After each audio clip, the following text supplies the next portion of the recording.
everybody that knows me knows my words are few. But if there's anything the matter, or anybody that wants to applaud, or anything that wants to happen, remember, I'm the man that hired it.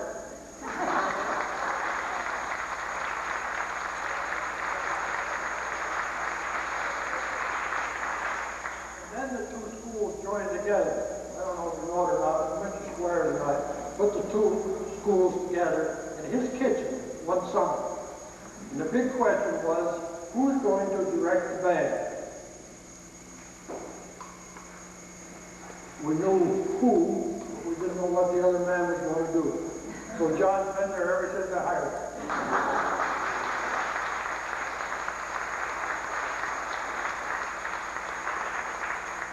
The funny part of it is he doesn't know enough to quit. Thank you, John.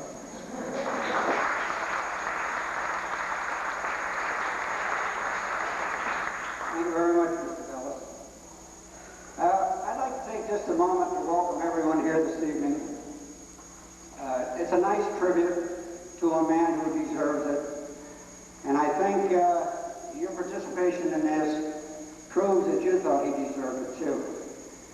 As the band president, president of the band sponsors, I'd like to thank John Miliauskas. I've only known John Miliauskas for about 10 years.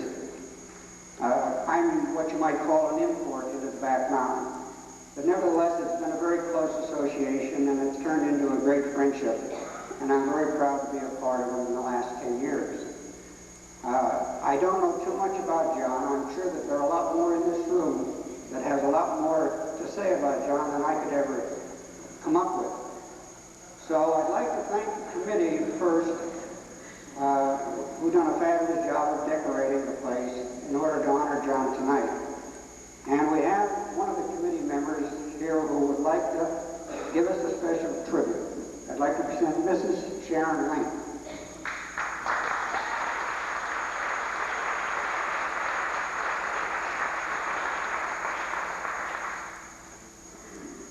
Before we go any farther tonight, I'd like to take just a few minutes to honor a very special individual. Now, this is someone who has shared a great deal of her life with the Lake-Lehman Band. Most of it has been done behind the spotlight, but the contribution has been enormous. As duly recorded in the minutes of the band sponsors meeting, and I do forget the date, John Miliauskas married Dorothy Miliauskas. From the beginning of her marriage, she opened her home to band members, coming for lessons 2 and 3 nights a week. We sat in her living room, we watched the TV shows we wanted to watch, not necessarily what she wanted to watch. We spread our books out all over her floor and did our homework, waiting for Mr. Miliauskas to come out and holler, "Next victim." As parents, we all know the strange eloquent calls the trumpets make, or the squeaks the clarinets and saxophones make, and so on, as all of our children learn to play their instruments. But it's very hard for me to imagine the cacophony of sound that Dorothy must have experienced and graciously tolerated over the years. Especially when she started to raise her family. Tell me something. How does a mother schedule naps and bedtimes around an evening or a day full of all that noise? Not only did she have the melodic sounds to put up with, but she also had the sounds of sibling members fighting, and I don't mean her children. I mean my sister Terry and I, when we used to fight over whose turn it was to hold the baby, and that was Nancy. If Dorothy wasn't tolerating a parade of budding musicians in and out of her door, then she was busy caring for her own 4 children, while her husband was out molding and shaping the lives of everyone else's children. I'm sure there are many of us here tonight who took private lessons from Mr. Miliauskas. Tell me something. Didn't you hope Mrs. Miliauskas would answer the phone when you called to cancel? I know I would.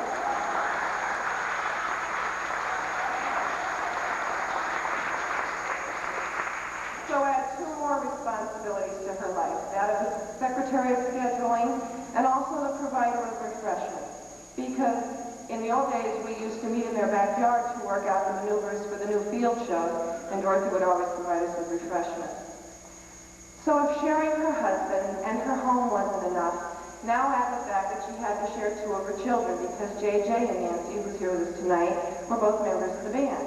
One can only imagine what it must be like to be the wife of the director and the mother of two band members. Okay. Last but not least, I'm sure she tolerated a husband whose mood was not always, shall we say, quite the best. After we dealt with 100 teenagers every day. Right, Dorothy? So, we say thank you, Dorothy Miliauskas. Thank you for sharing your husband, your children, and your home. And thank you for how that sharing has enriched our lives. Dorothy, would you please stand?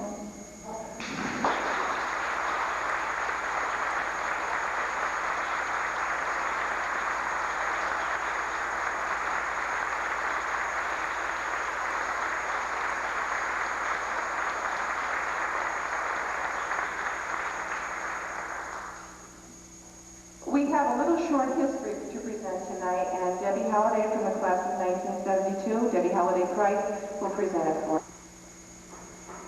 Mr. and Mrs. Miliauskas, Mr. Bellis, honored platform guests, fellow band members, former classmates, friends, and family. It's good to be here. It's that happy kind of occasion.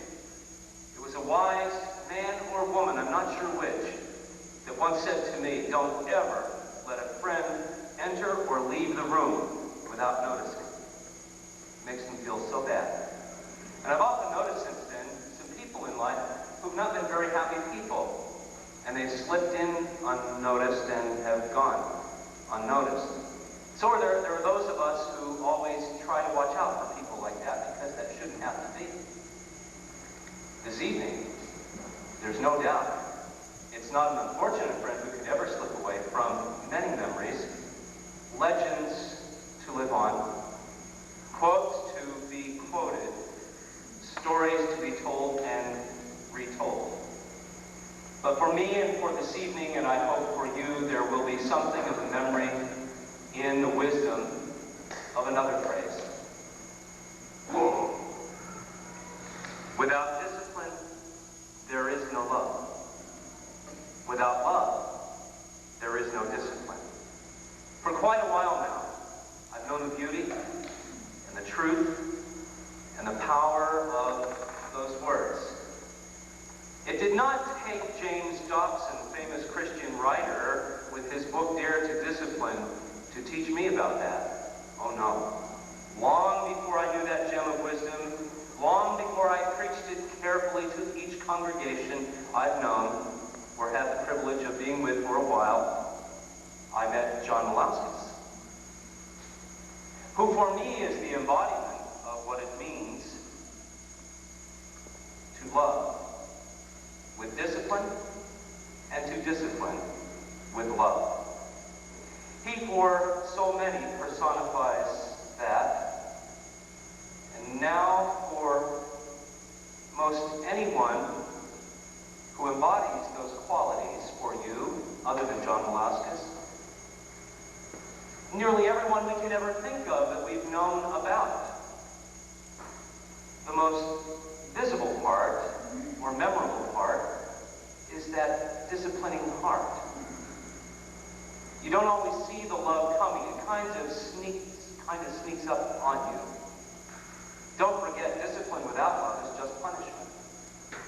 And punishment never seems to teach us much of anything worthwhile, or lasting, or fun. It's amazing how much fun the disciplining for us has become. Some people have a way of staying with you by gathering tonight, by taking the time to plan, as some of you have, bake, prepare, carry, or get yourselves ready and come.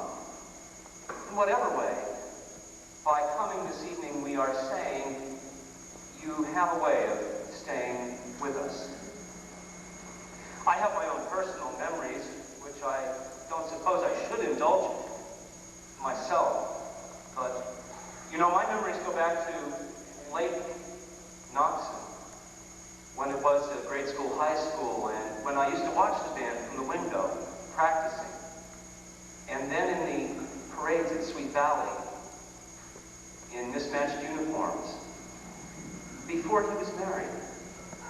When we used to practice in what became Mrs. Geringer's last home before it was occupied, that's where we had our lessons. Oh, by the way, I wasn't always a drum major. I tried trombone once, for a while, or twice.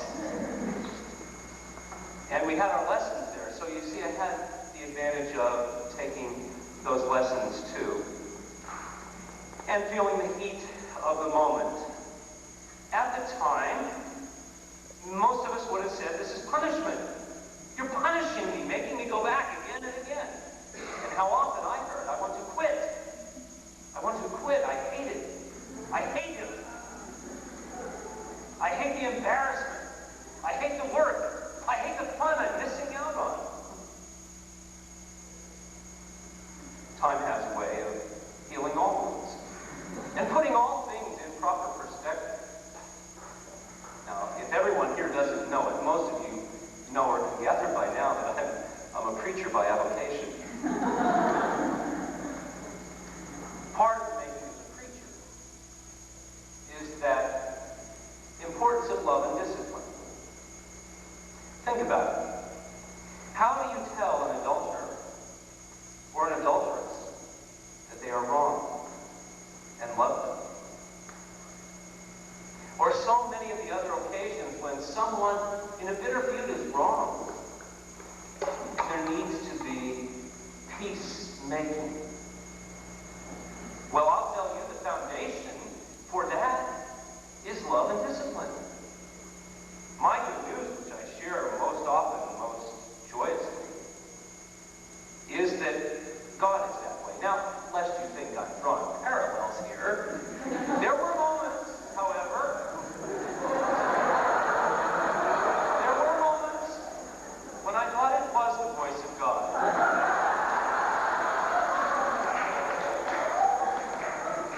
Some of you were with me in my first parade in Nanticoke. And I wasn't going to tell you, but you might as well know that I was drafted quickly into the service as drum major because Keith Swanson had injured his knee in a wrestling accident, and I was snatched from the color guard and pressed into service, terrorized for a few rehearsals. And then we marched into Nanticoke, taken by storm. And it wasn't so bad going down what's the main thoroughfare there, Market Street, but we marched up the steep hill to the square at Main Street area. Well, I'm glad some of you haven't heard this story, because I know some of you heard it at least once or twice.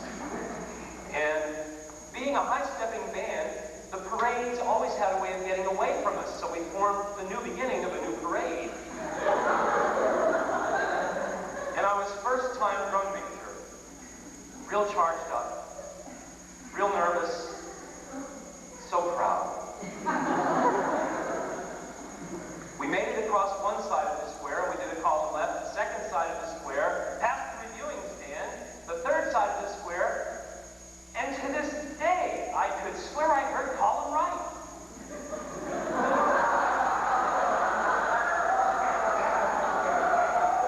In my becoming baritone, adolescent, midst of pubescent voice, I barked out as I was instructed, color guard, column right. And it went unnoticed. The color guard went around, down God knows what street. The baton and the flag twirlers and I followed. And about that time, it caught his attention, what was happening. And he raced to my side.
nice Tom fashion round the block, and I can only remember out of my left ear, because you know you're not allowed to move eyeball, head, and I dutifully marched ahead, and I could hear from the left, Stanley, Stanley, come here. There's a band marching down our street.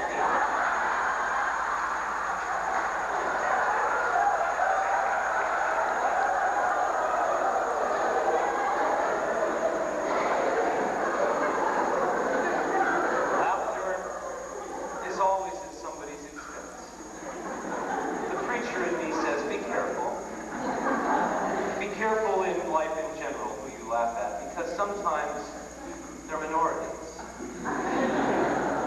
That's not so good always. Sometimes they're people who are hurting or who have been hurt. That's not good. But the best laughs are the ones like I just had, which are at my expense. And with great honor on this platform, I share that laughter at the expense of Mr. Miliauskas.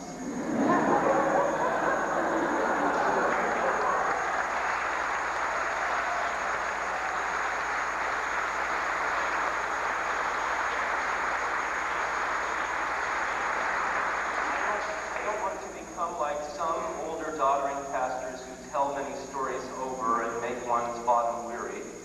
But I say that one once as a special treat for each church where I've served, and I always bring it out on Palm Sunday when we talk about the parade into Jerusalem. The point of my story is make sure you know your direction. I was loved and I was disciplined. I was fortunate to have another father figure. Both of them, at any moment you might think, might connect with a swing, but never. It was never a physical disciplining, always vocal, carefully controlled, just the right amount of embarrassment, just the right amount of goading, just the right amount of reminding who you are and who you could be if you really put your mind to it. Just the right amount of calling for possibilities and reminding that you're part of something larger than yourself. And that's so important in our lives. Family is the unit that is so precious and important, and it's breaking up all around us, and we lament it, and we feel helpless, like some monsters coming in and eating it up on us. But there are the extended families, and our band family is like that. Doesn't it feel good? This is a reunion. And we're family. We've gone through some of the same tests and trials, or we've journeyed with people who have. We know all about something secret and special that connects us across decades. Some of us don't even know each other, but we know something of a common experience that is rooted in love and discipline. If you're going to take the time to discipline, whether it's children, or a flock, or a band, it takes time. And he gave that. Long before teachers became or were forced to become extra sensitive about extra pay for extra time, he was there, long hours. Careful attention, one at a time. When the gaze was on you, it was on you and nobody else in the world. That's attention. Flexibility. I remember when we made trips with him to Philadelphia in the earlier years of my time in the band to help pre-select music and ideas for field shows, and I remember us worrying maybe he wouldn't be hip enough to take a suggestion for this song, or maybe he wouldn't be modern enough to try this new thing that we saw. But it seemed just in the nick of time, he was always ready to risk something new, something innovative, something very different. And there's a lesson in that. Unity, that's a large part of it. Being able through love and discipline to foster a sense of unity. And there's nothing that draws a community together like an outside threat. The flood of '72 demonstrates that. Books for everybody pulled together. It was amazing how at the same time he could be the architect, the director, the planner, the evaluator, the driving force, and yet he himself was the outside threat that drew us so close together. Because when anyone was grilled or raked over the coals or told, there was always a sympathizing feeling and a sense of support from within. So that loving discipline had a way of forging a unity. The way he always came on the bus after competition, and I'm sure a way in which he'll have the opportunity to do that for coming generations of family and friends and say an honest word. You did well. You did not do well. You can always trust my opinion, because I will always tell you exactly the way that I saw it. Without love, there is no discipline. Without discipline, there is no love. We count ourselves fortunate to have been loved and disciplined. Thank you.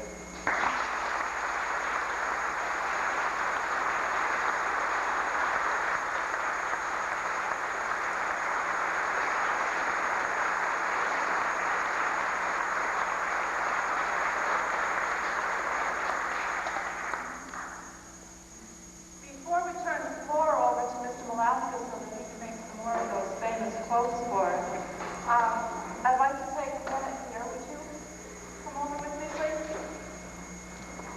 And we'll step down here. And just as a token for Mr. Miliauskas and all of his attention to students and for all of his dedication, we'd like to present you with this, and maybe you can take my vacation and just relax. And this is from all of your friends and alumni.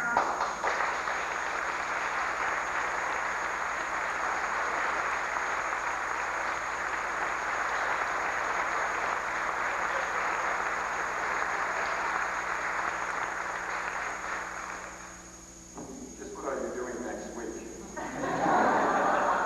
Well, that's very delightful, and I really appreciate it. But I appreciate more than that the individuality that's here, that you would all show up to do me honor with this, and my family too. I have a lot of good memories, and I thought about it. I had a whole year to do my walk and my thinking and some of my teaching, and I've always thought of this position in Lake-Lehman not as a job, but as a privilege. I always felt that the rehearsal time, to me, a 3-hour rehearsal was only 5 minutes. I'm not being phony with you, that's just the way I was. And I really appreciate it. I remember my first job at Lake when I walked in. I was scheduled to go traveling with a band. A passport didn't come through to go to Europe, so I took the job at Lake. I never heard the band. But I met my first boss, Mr. Robert Bellis. And I think at that time we had like 27 members of the band or something like that. And I went to him and I said, being a young guy, I had to start someplace, and I heard this band play, and I took my baton and I threw it down to these kids, and I said, listen, this is going to be a band. The same night, in Lake-Lehman office, people were out saying, well, our new band is stabbed the kids with this baton. Well, that quickly started the charisma of discipline, because they were scared of that baton. And that is true. That was the starting point. And another part I was telling Bob, I can always remember about him, that we were going to the Flaming Festival in Renault. And I walked up to him and I said, we're going to do the Flaming Festival. The band's going. And I walked away and I thought, hey, this is my boss. I'm talking to my boss that way. So I went back and I knocked at him. I said, Mr. Bellis, I said, we're going to the Flaming. He said, I heard you the first time. So what my point is, from the beginning of my program here at Lake-Lehman, I always had people who would listen, and I always had people who cooperated with the program. I always had people who were willing to go that extra to become extra good, and that pride kind of set in. Within 6 weeks there, I could see one of my first drum majors I just met here tonight. Haven't seen him in a while. Their pride started showing. This band was starting to turn itself around. It was a motivation for them, and a motivation for John Miliauskas to continue from there. And behold, the jointure came about, and I inherited the Lehman band. And from their point on, we had great moments. And I couldn't begin all of the very, very good moments that I had, that I'll always remember the rest of my life, because 99% of those times were good. I taught in the school district, the school board, administrators, and teachers, with people who had emphasis on what I was doing because I always did get a comment. Boy, they really sound good.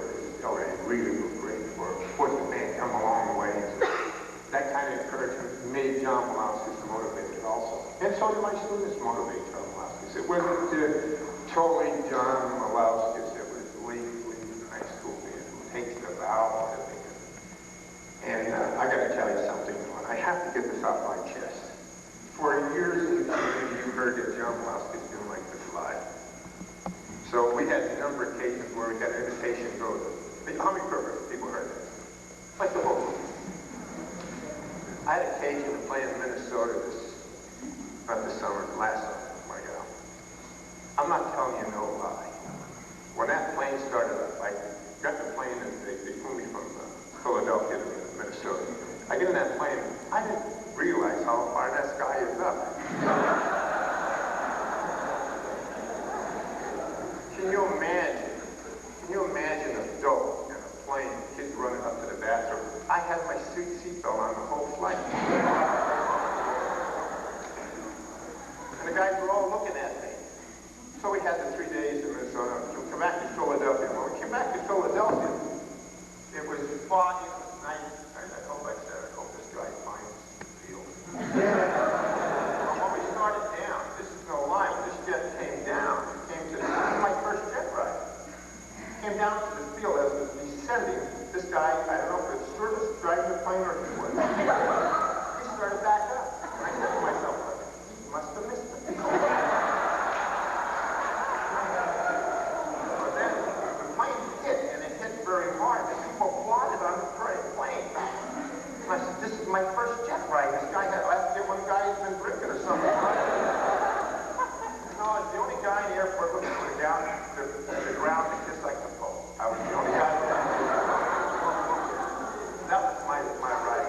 The other time was, I've been doing a lot of plans since I left Lehman. And we're coming back to Catskill with a couple of young guys. And I said, I'll ride this guy with driving car. I'll ride with him instead. And coming back, he said, this guy's about 35 years old, 30 years old. He said, how old are you? And I said to him, how old do I look? He says, 45. I said, you're a smart boy.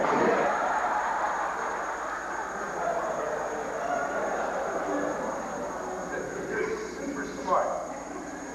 This last week we were playing in Connecticut Friday, and the other kids on the block was in the same park as we were. Can you imagine 40 kids screaming? When we're leaving, I'm in this van with these fellas coming out of the park, and these kids are screaming. And one of the players that's here with me, my friend Jimmy, I said to them, are they screaming like that noise because we're leaving, or are they screaming because of the group down there? They looked at me strange. But I realized what the musicians have gone through since I've been doing more playing, that there's guys that I hurt too sometimes. And the chops is not holding up like they used to. I fully realize that, but I have a marvelous time doing it. And I hope that, I know out of this band became doctors, lawyers, band directors. I hope all of them get the enjoyment that I do. And I also want to take just a moment to Maureen and Ed Richards played on LCC for me, and they're also the new band. I want to wish them a lot of luck in the future with the band. I have the highest respect for them, and I hope them a lot of luck. The only disappointment I had, I think, since I left Lake-Lehman, that more people do not take advantage of a community college band that's being sponsored at LCC. And I'm going to tell you why. As a young musician coming up, I can remember and needing more experience, I joined what they call a fireman's band in Dallas. I think I was 12 or 13 years old. It gave me another dimension. LCC program is another dimension. I know that students in Lake-Lehman, first thing they get their district music, they're looking for a private teacher. Well, let me tell you something. There is a private teacher down at LCC. You just sit and decipher that music, you become a better musician by going there. A lot of people don't think that. A lot of people think success is winning trophies. Success is not winning trophies. You got to go another dimension to win the trophy. It's just not being there or where you're going, who you're going against. It's the other elements of music that make you better. And that experience is another dimension in your life. So I do hope that more people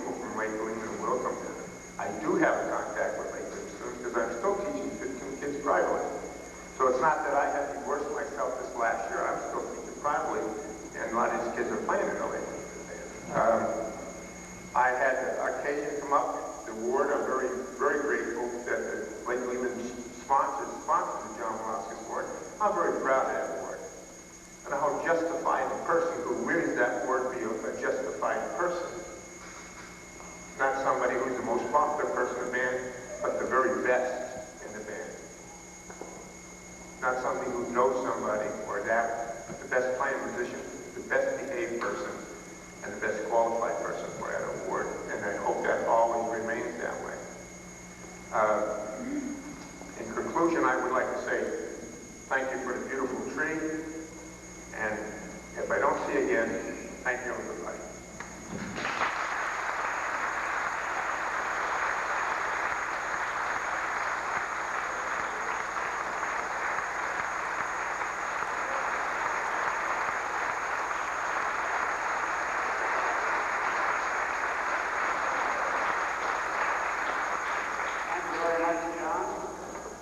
Not very much you can say after that. He's always been a tough act to follow.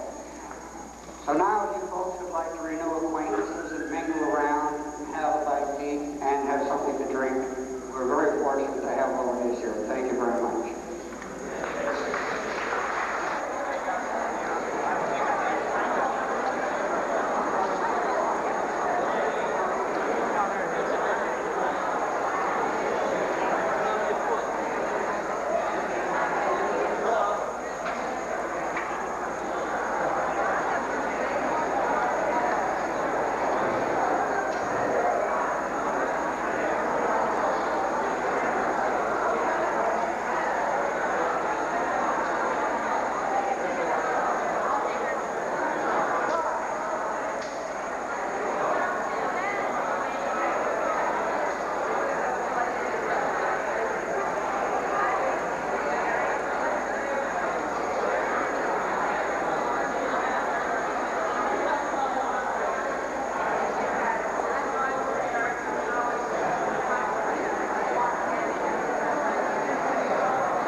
Ha ha ha ha.